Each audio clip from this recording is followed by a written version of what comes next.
সমস্ত সত্য জেনে দীর্ঘ ২২ বছর পর সেনগুপ্ত বাড়িতে এসে ঠাকুরমার মুখোমুখি হলো সুদীপা ও পরমা। হ্যাঁ বন্ধুরা, আমরা এমনটাই দেখতে পাবো অনুরাগের ছোঁয়া ধারাবাহিকের আগামী পর্বগুলোতে।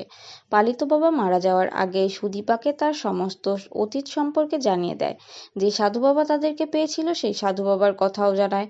তখন সুদীপা সে সাধুর কাছে যায়, আর সেখানে সে জানতে পারে তার আরেকটা যমজ বোনও ছিল, তার নাম ছিল পরমা।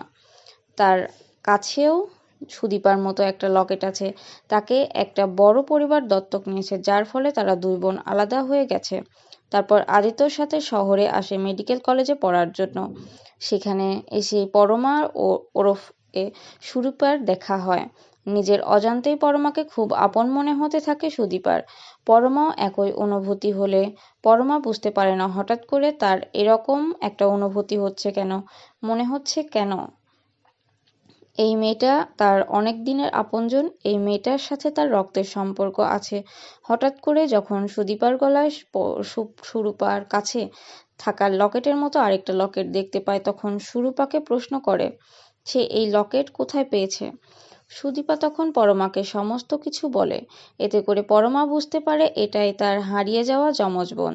তাই পরমা নিশ্চিত হওয়ার জন্য সুদীপাকে নিয়ে সেই গ্রামে এবং সেখানে ওই সাধুর কাছে যায়। সাধুর থেকে যখন সমস্ত সত্যটা জানতে পারে তখন অবাক হয়ে যায়।